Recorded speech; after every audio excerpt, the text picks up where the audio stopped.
Queridos alumnos, sean bienvenidos a una nueva clase de Derecho Penal. La siguiente es la clase número 3, se corresponde con la clase del día jueves 9 de septiembre del 2021. En ella vamos a hablar del concepto de derecho penal, también daremos algunas definiciones, hablaremos entonces del contenido y funciones asignadas al derecho penal y las discusiones que existieron en la doctrina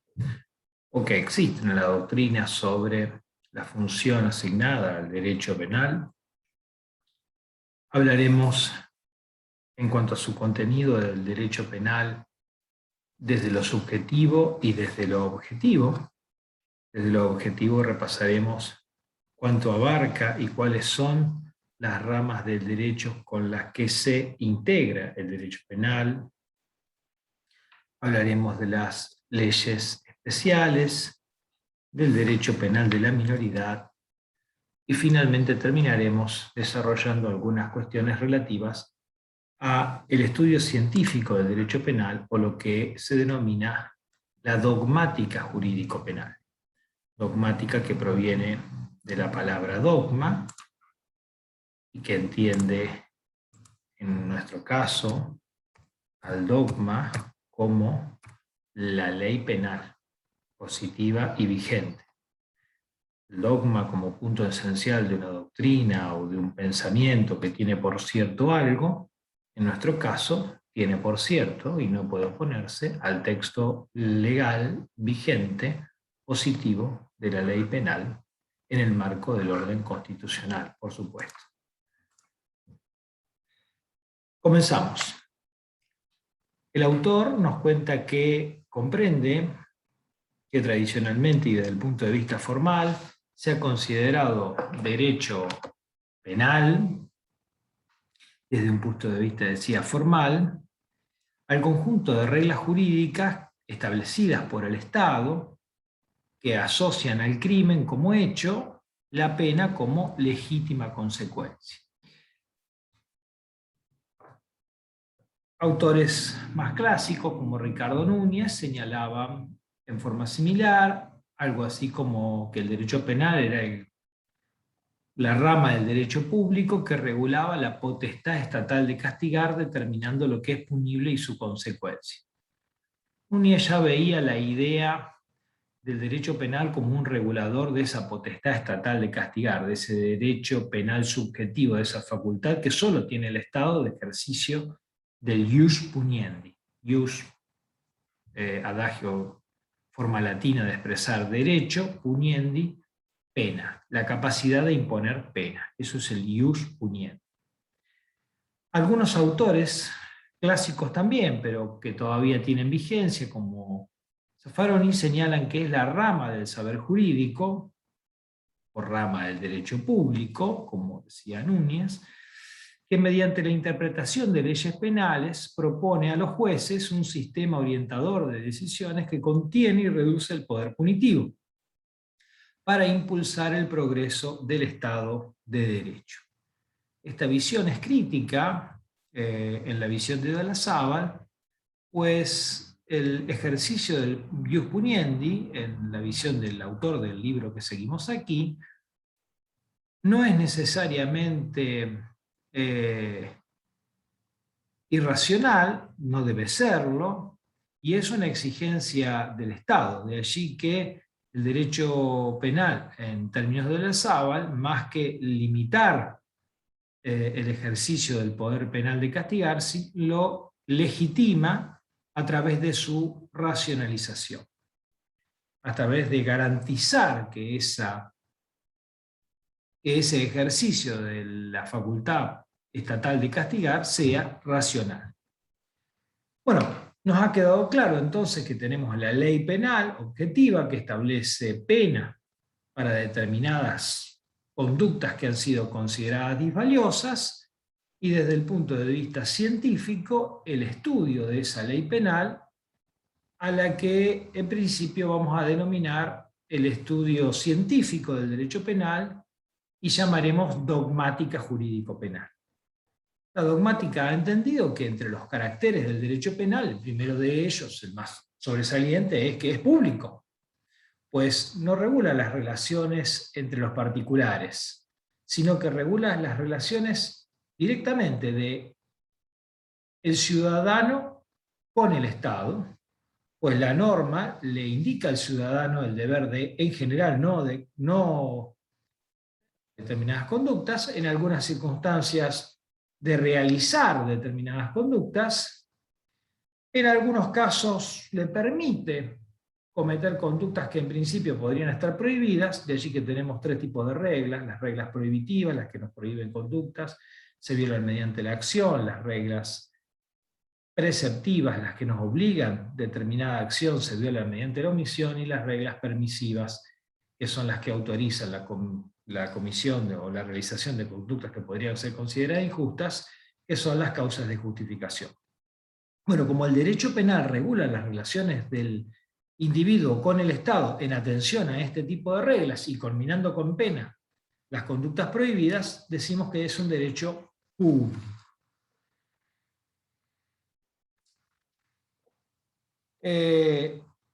Punitivo o sancionador, también deberíamos decir que es el derecho penal, pues en el horizonte de proyección de la ley penal y del derecho penal como estudio está la imposición de una pena estatal, el castigo del hecho cometido o de la conducta omisiva que no ha cumplimentado las normas que la ley penal le ha señalado. El derecho penal es, también podríamos aumentar algunas visiones en este aspecto.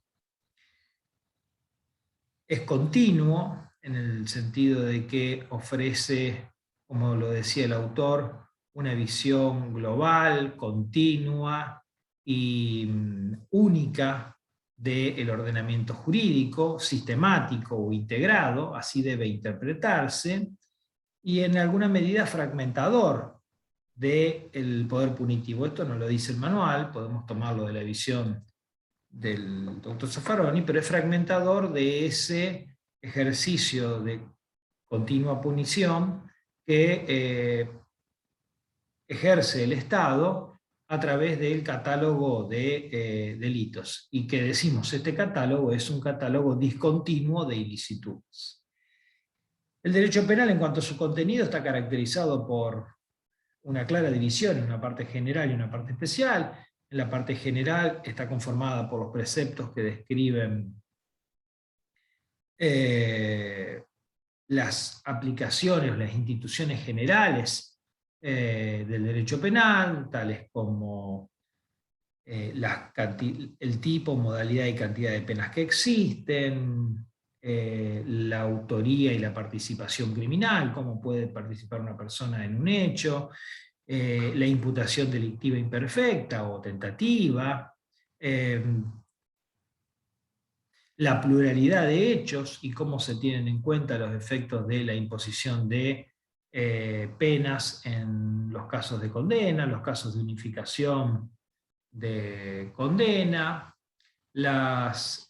condenas de ejecución efectiva y las condenas de ejecución condicional, los distintos tipos de pena, habíamos señalado la pena de multa, la pena de inhabilitación y la pena de prisión. El Código establece reclusión o prisión, pero la ley de ejecución penitenciaria, creo que ya lo hemos adelantado, unifica y por lo tanto tenemos como pena la pena privativa de la libertad.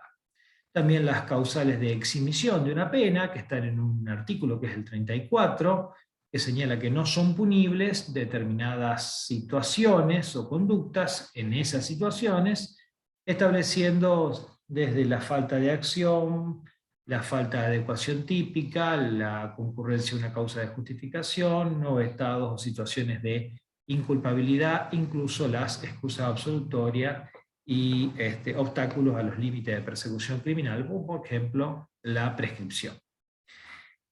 Bueno, básicamente estos son los elementos previstos en la parte general del código, los que vamos a estudiar en esta parte, y también hay una parte especial, mucho más importante y más grande, que prevé los distintos tipos de delitos.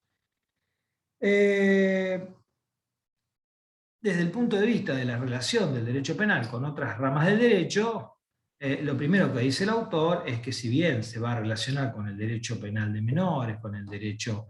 administrativo, eh, con, con otros saberes que no tienen vínculo jurídico, como por ejemplo la política criminal, la criminología, la sociología. Ya hemos visto estas relaciones, me parece, en alguna clase anterior. Lo cierto es que el faro que alumbra el camino del derecho penal es la Constitución. Nuestro derecho penal es básicamente derecho penal en el marco constitucional. No solo porque la Constitución Nacional establece una serie de delitos constitucionales, sino porque establece los parámetros básicos de fundamentación del derecho penal a través de las propias cláusulas de la Constitución y las cláusulas que establecen, a través del artículo 75, inciso 22, los tratados de derechos humanos incorporados a la Constitución Nacional. Entre las funciones asignadas al derecho penal, obviamente está la de control social. El derecho penal es una herramienta de control social, la más formalizada y la más dura, o que tiene la respuesta más fuerte desde el punto de vista estatal. El derecho penal impone penas y puede privar a alguien de una capacidad, una habilitación para ejercer algo, puede ser el ejercicio de la función pública, el ejercicio de un trabajo que requiere habilitación especial, médico, abogado, contador, el ejercicio de una capacidad que necesite, de una acción que necesite una habilitación particular, por ejemplo, la conducción vehicular, y además de privarnos del patrimonio y de determinadas habilitaciones particulares, también puede privarnos de la libertad. Cuando nos priva de la libertad, nos priva, decimos, de dos dimensiones que nos definen como seres humanos, que son el tiempo y el espacio. Durante una determinada cantidad de tiempo, el Estado decide que estaremos en el espacio en que el Estado autorice. Esto es la pena. El sentido de la palabra pena, que es la sanción final del derecho penal, es que la pena tiene un dolor, es un padecimiento. Quien ha tenido una pena, no necesariamente penal, ha tenido una pena, ha sentido un padecimiento. La pena es eso, es dolor, es padecimiento, y lo es desde el punto de vista de nuestra capacidad para desarrollarnos en la vida, de nuestras habilitaciones o habilidades reconocidas y habilitadas para ejercer, desde nuestro patrimonio y finalmente de nuestras dimensiones de tiempo y espacio. La idea que tiene el autor es que estas herramientas de control social, obviamente, por parte del derecho penal deben realizarse, por parte de la ley penal, deben realizarse en el caso concreto respetando los elementos que la Constitución Nacional establece para la imposición del castigo penal, que no son más que las garantías de cumplimiento de debido proceso, de persecución penal por el acto y no por las características del ser humano, y a través de estas aplicación o persecución de conductas en el marco de las garantías constitucionales, pretende lograr fines socialmente útiles, legitimando, dice el autor, la imposición de pena a través de este sistema garantista de racionalización del derecho penal. De allí que el derecho penal lo denomine como derecho penal constitucional. No debiendo ser el derecho penal un puro y arbitrario ejercicio del poder de castigar, señala nuestro autor, y habiéndose optado, como ya lo hemos dicho, por la existencia de un derecho penal de acto o de acción, por oposición a un derecho penal de de puro ser, en el que se puede castigar a las personas por lo que hayan hecho y no por su forma de ser, como decíamos, resulta claro que para legitimarse ese derecho penal debe cumplir con la función racional, dice el autor, y útil de evitación o intento de evitación de actos que reprueba. Entonces, el derecho penal se caracteriza por reprimir las lesiones a los bienes jurídicos y en principio no puede reprimir las ideas y pensamientos, las acciones privadas de los hombres que de ningún modo ofendan la moral pública o perjudiquen los derechos de terceros, están exentas de la autoridad de los magistrados y reservadas solo a Dios. Pero también dice el derecho penal debe pretender reprimir solo lo justo y necesario, evitando la respuesta contingente y evitando la criminalización que groseramente no tiene finalidad alguna o que no tiene efectividad práctica. El ejemplo que da es la famosa ley seca que rigió en Estados Unidos entre 1919 y 1933, donde su criminalización primaria, es decir, su establecimiento de una ley como prohibida y culminación de pena a esa conducta prohibida, y su criminalización secundaria, la persecución criminal de los vendedores de alcohol, en esa época prohibido, no generaba ningún beneficio, particularmente no cesaba de consumirse alcohol, ni mucho menos, sino que generaba un gran mercado clandestino. Sobre las funciones asignadas al derecho penal, en el marco de esta idea de un derecho penal constitucional, donde la respuesta contingente sea limitada, donde la irracionalidad de la persecución penal sea revisada en ciertos y determinados casos, y siempre la pena sea legitimada a través del uso racional de la legislación penal, se pregunta el autor si lo que se persigue es castigar el desvalor de la acción o el desvalor del resultado. Desvalor de la acción le llamamos a la acción en sí misma disvaliosa cuando decide a afectar el plan racional de vida del otro, lesionar un bien jurídico, y el resultado con su acaecimiento concreto.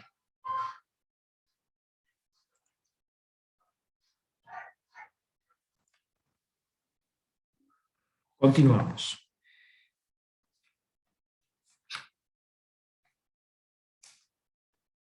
Es decir, estábamos con el desvalor de la acción y el desvalor del resultado, que aunque el debate no está terminado, coincide el autor con la idea relativa a que el delito no solo consiste en la lesión a un bien jurídico, sino que además existe una voluntad de producir daño contemplado en el tipo, y está contenida en la intención con la que se dirige la acción, ¿no? La acción de dañar. Con lo que las diferencias entre los objetos de valoración, sea el desvalor de la acción o el desvalor del resultado, se diluyen en gran medida, debiendo ambos aspectos conjugarse, teniendo en cuenta, por supuesto, que no es lo mismo que el resultado haya acontecido que éste no ocurriera. De allí que conocemos lo que se llama como imputación delictiva imperfecta, que exige obviamente la intención o finalidad de realización del acto, bajo el título de tentativa. La tentativa, en el artículo 42 del Código Penal, castiga al que con intención de cometer un delito comience a su ejecución, pero no lo consuma por circunstancias ajenas a su voluntad. Castiga el mero desvalor de la acción. Tampoco puede pensarse, como han pensado, o mejor dicho, hay algunos autores que piensan, no es el caso de este docente, que el delito se restringe o es en general lo que se pone el mero disvalor de la acción sin perjuicio del resultado. Hay posturas entre autores como Zielinski o Sansinetti en nuestro país que consideran que el delito es básicamente eso, y el resultado aparece como una condición de punibilidad, es decir, sin resultado no puede haber pena en determinados casos, pero lo que se pune es la vocación del sujeto de contramotivarse contra el Estado. En este marco también hay algunas posturas que tienen que ver con qué es lo que protege el derecho penal. ¿Protege bienes jurídicos Esta protección es real o simbólica, protege valores éticos sociales, protege solo la validez de la norma. En este sentido debemos señalar que por postulado constitucional, el principio de lesividad, la exigencia de lesión de un bien o de un derecho es un punto de partida del cual no podemos obviar. Sin perjuicio de ello, debe considerarse que, en el caso particular, el derecho penal no protege, en estricto sentido, bienes. No aparece con una función preventiva. El derecho penal necesita que esos bienes hayan sido vulnerados para poder actuar. De allí que decimos que cuando alguien infringe la norma, en realidad cumple el contenido previsto en la norma. La norma prevista por el Código Penal no existe como tal, si existe una norma que señala que será penado con reclusión o prisión de 8 a 25 años el que matare a otro. Si alguien mata a otro, cumple la previsión normativa y se hace acreedor a la sanción punitiva. Pero podemos decir también que viola la norma que se deduce del castigo, que es la norma de no matar. Ahora, claro, si el derecho penal necesita la lesión, el derecho penal no protege como preventivamente de la lesión, sino que actúa con posterioridad, así que también tiene una función simbólica, ya sea de prevención general o de prevención especial. En este caso estamos hablando de prevención general, cuando amenaza con pena para que las normas no se violen. Algunos incluyen una necesidad de tutela de valores éticos sociales, sin negar que detrás de las normas del derecho se encuentran habitualmente normas éticos sociales. En general suele objetarse esta posición que pone en riesgo las diferencias entre lo que es moral y derecho, pues ya habrán visto que entre derecho y moral existen diferencias, dado que las normas morales no pueden ser exigidas en forma coercitiva. Las normas jurídicas sí, y el máximo grado de coerción a la hora de la exigencia es la que establece las normas del derecho penal. Finalmente, autores como Gunther Jacobs y sus seguidores establecen que en realidad el derecho penal no protege bienes jurídicos, sino que protege la vigencia de la propia norma penal. Y así que cuando algún sujeto comete un hecho delictivo, un hecho previsto y amenazado con pena en el Código Penal, en la parte especial del Código Penal, lo que decide es contramotivarse contra la norma, pretender que puede imponer su propia norma de conducta como norma general, y entonces el derecho que ya tenía prevista, que ante la comisión del hecho debería imponerse pena, se reafirma imponiendo la pena. Esta reafirmación del derecho penal a través de la imposición de la pena es lo que señala el autor es la función del derecho penal, ¿no? Proteger la vigencia de la norma más que los bienes jurídicos, porque en realidad los bienes jurídicos son los que son lesionados, afirmando el sujeto su vocación de no cumplir la norma penal. Bueno, ha quedado claro entonces que, sea cual fuere la función que le asignemos al derecho penal, la potestad punitiva del Estado se ejerce en el marco de una serie de normas constitucionales y resulta el ius puniendi o potestad punitiva del Estado ámbito privativo y absoluto precisamente de la organización estatal. No existe o no puede entenderse que la capacidad de castigar no sea estatal. Esto es una facultad exclusiva y excluyente del Estado. Y en materia de determinación de cuáles son los hechos criminales y cuáles son los hechos que consideramos criminales, que una sociedad considera criminales, y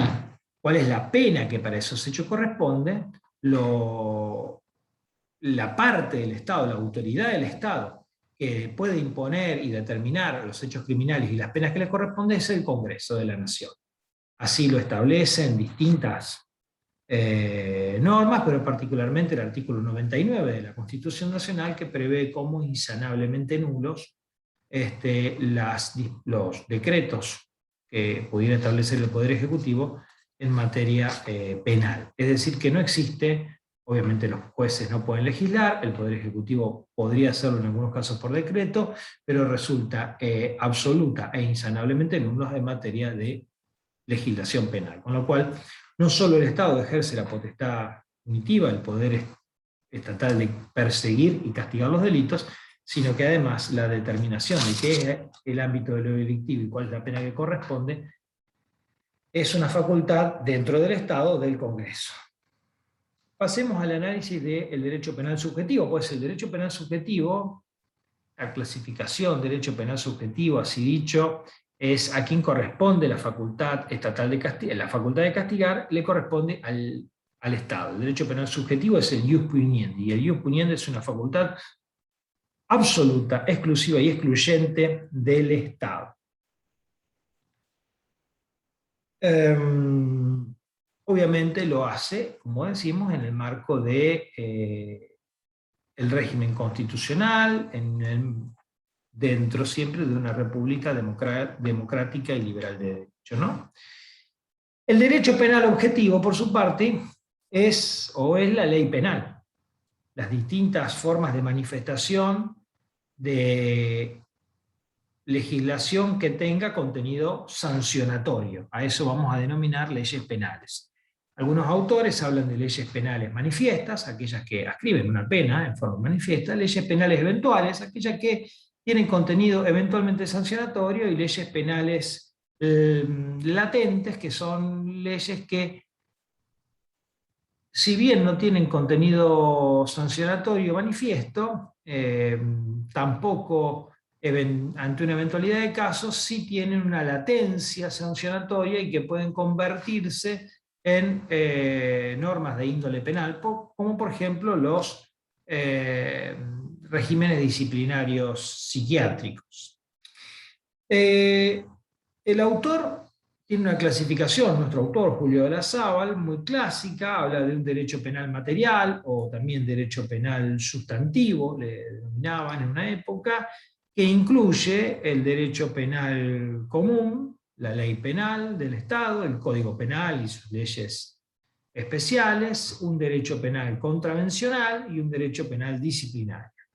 Y también entran dentro del ámbito del derecho penal el derecho de ejecución penal y el derecho procesal penal. Todo eso forma parte del derecho penal en sentido objetivo. Repasemos entonces: el derecho penal subjetivo es el ius puniendi, la facultad de castigar, que es exclusiva y excluyente del Estado, siempre iluminada por la Constitución Nacional en el marco de un Estado liberal y democrático de derecho. Y el derecho penal objetivo es la ley penal, aquella ley sancionada por el Congreso que establece las prohibiciones, mandatos y amenaza con pena su incumplimiento. Este derecho penal objetivo puede dividirse, aguarden, continuamos. Este derecho penal objetivo, decíamos, puede dividirse en derecho penal sustantivo, de ejecución penal y procesal penal, y finalmente el derecho penal sustantivo en común, contravencional y disciplinario. El derecho penal común se diferencia del derecho penal contravencional,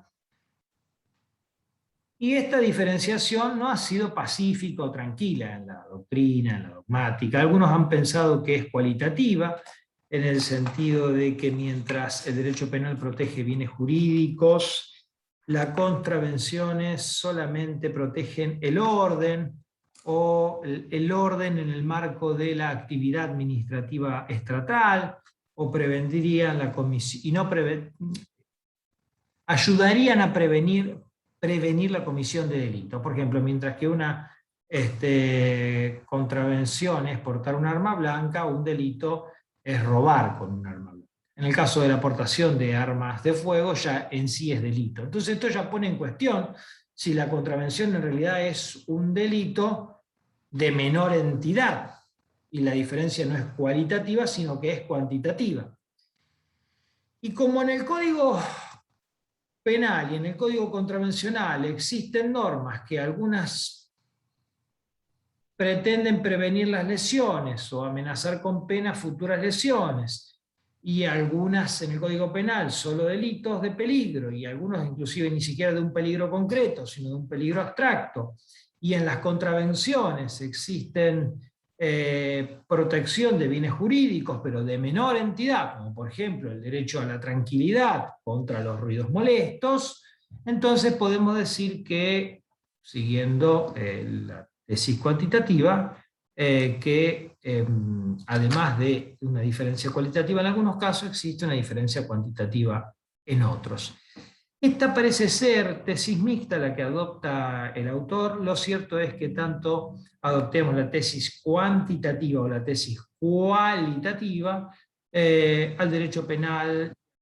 profesional le corresponden todas las garantías establecidas en la Constitución Nacional para aquel derecho que tenga como horizonte de proyección una sanción o una pena y esté ubicado dentro de lo que conocemos como derecho penal objetivo, sea este común o contravencional. Lo mismo en el ámbito del derecho penal disciplinario, que es aquel que regula el orden de sujeción jerárquica,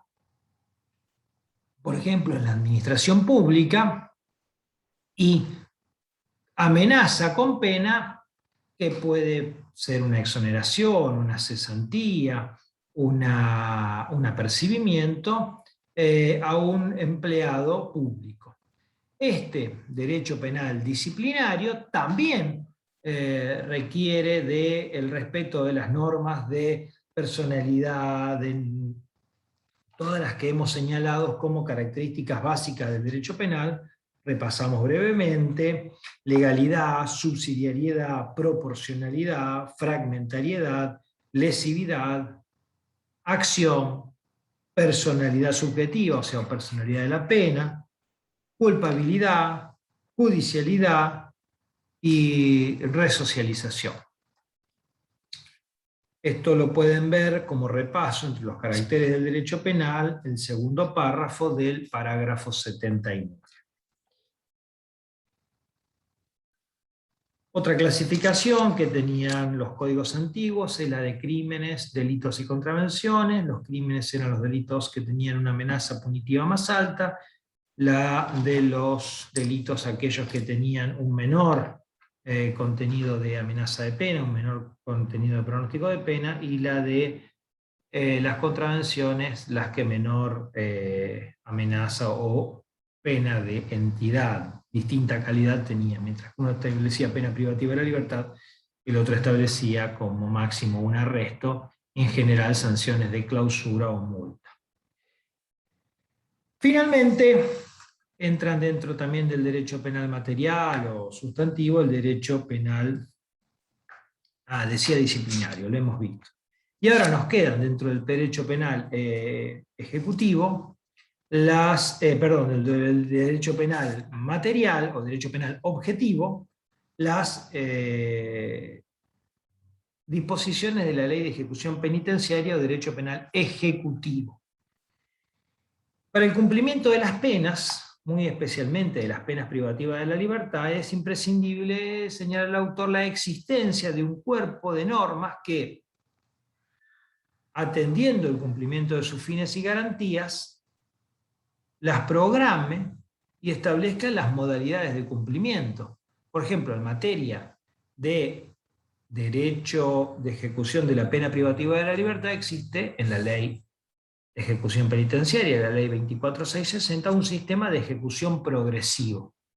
en donde el sujeto, el interno condenado, ingresa en la fase de tratamiento, continúa en la de observación, empieza luego de la mitad de la condena con los estadios de semilibertad, hasta llegar a la libertad condicional, que es la situación de cumplir la pena fuera de la cárcel, sujeto a ciertas reglas restrictivas.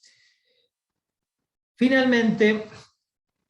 decía algún autor que el derecho penal no le toca ni un pelo al delincuente, pues necesitaba para su realización del derecho procesal penal, aquel conjunto de reglas que determinan cómo se actúa el derecho penal común. El derecho penal común amenaza con pena, ya sea en el derecho penal sustantivo común, el de la ley penal objetiva, el derecho penal contravencional o el derecho penal disciplinario, amenazan, sancionan con penas, pero no prevén la forma en que el juicio se lleve a cabo. Este derecho que prevé la forma en que el juicio se lleva a cabo, el derecho adjetivo, derecho penal adjetivo, que es sancionado por las provincias para la justicia ordinaria y por la nación para la justicia federal, es el derecho procesal penal, el que regula la realización del derecho penal. Se discute si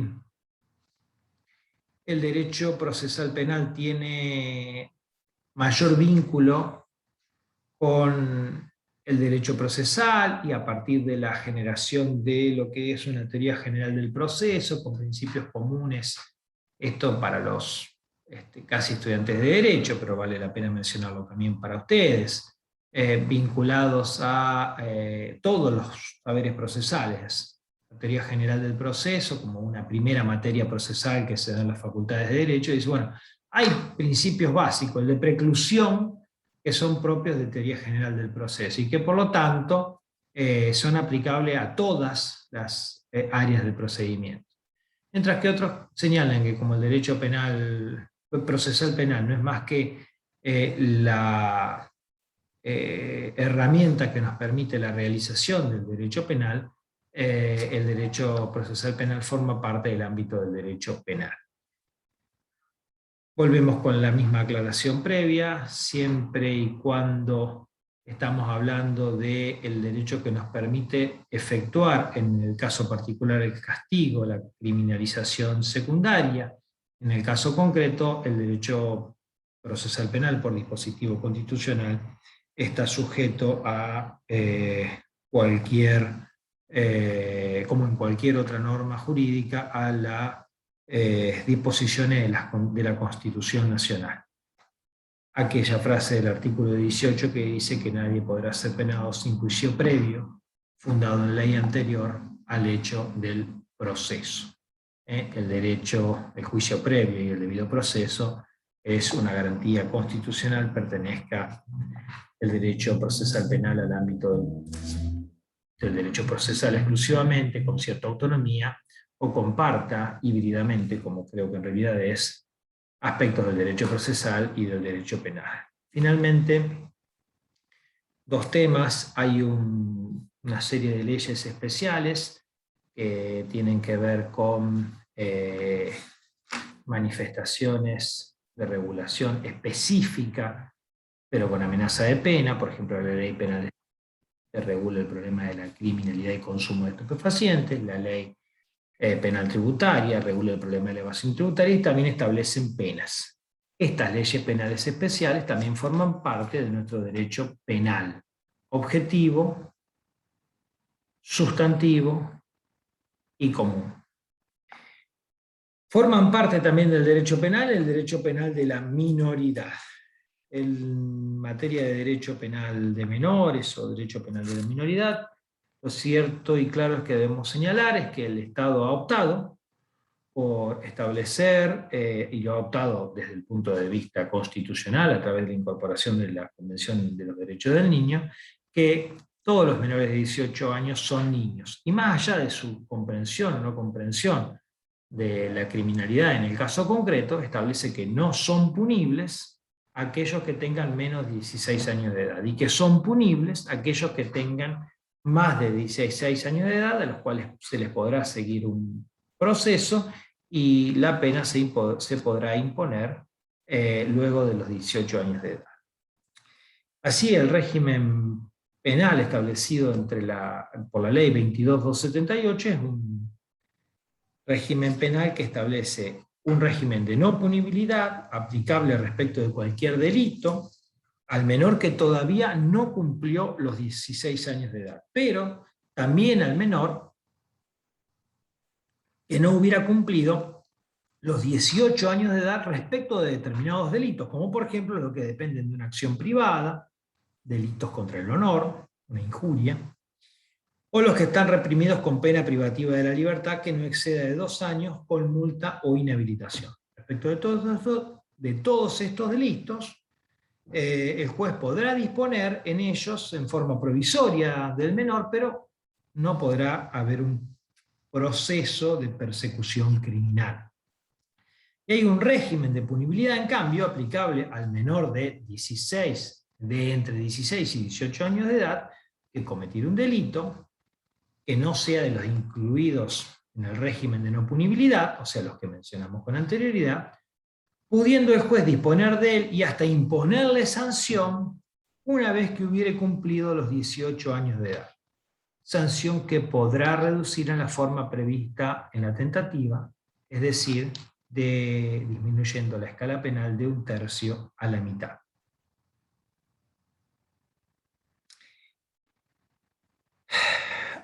Repasamos, terminamos con este punto. No se trata el régimen penal de la minoridad de un régimen penal para personas incapaces, como suele oírse, o que no comprende la criminalidad de los hechos, sino que se ha tomado una decisión política constitucional, porque se ha incorporado a la Convención Interamericana de los Derechos del Niño, razonada y razonable, de tratarlos en forma diferente atendiendo a su minoridad, a esta distinción etaria.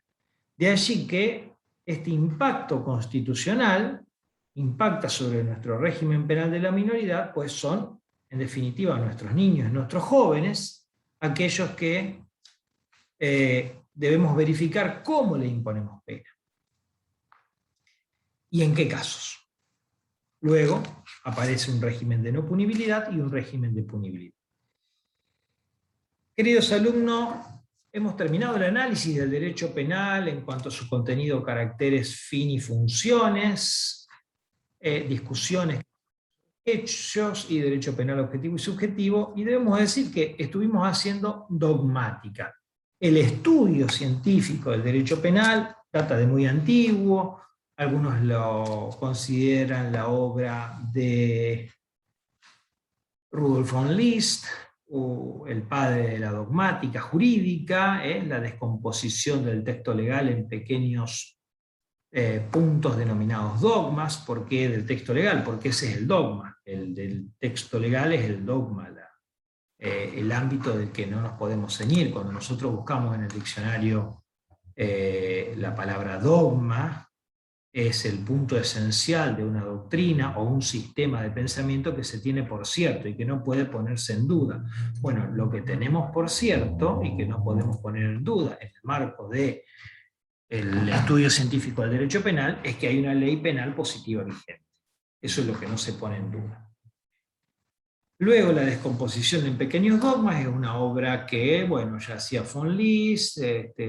Hansen von Feuerbach también. Anterior a estos autores lo hacían la escuela de glosadores y posglosadores, Baldo Duvaldi, Bartolo de Sanzoferrato. No solo descomponían en dogmas, sino anotaban, los libros eran muy grandes en esa época, y anotaban glosas interlineales entre línea y línea de escritura, iban haciendo análisis del texto legal en las glosas interlineales, y también en los márgenes, amplios márgenes, anotaban y estudiaban los textos legales, anotando las consideraciones y pensamientos sobre el texto legal en los márgenes. Así nace el estudio dogmático, que va evolucionando en la actualidad, y que en general la idea de concebir al delito, como un ente jurídico, un ente abstracto que debe estudiarse desde el punto de vista legal, se opone a otra idea bastante evolucionada en una época que ha tenido ya, no tiene vigencia, que es la del positivismo criminológico, que considera que no debe estudiarse el texto legal o el delito desde el punto de vista legal, sino que el estudio que debe hacerse es el del delincuente. Autores como César Lombroso, Enrico Ferri, Rafael Garófalo fueron los máximos exponentes, los campeones de esta idea, que algunos consideran la decadencia del derecho penal o del impulso pensante, porque en realidad no se estudiaba el delito como prohibición que establece el Estado, y cuando se da la conducta prohibida, sino lo que se estudiaba era una antropología criminal que pretendía descubrir las causas y consecuencias del delito en las características genéticas, o no se hablaba de genética en esa época, sino originarias, evidentes en la capacidad craneana, en la mandíbula, en la forma de ser del sujeto, y que según las características del sujeto lo ubicaban dentro de una u otra etimología de delincuente, dentro de una u otra caracterización de delincuente. Fue abandonado el positivismo criminológico, aunque por ahí quedan algunos resabios todavía.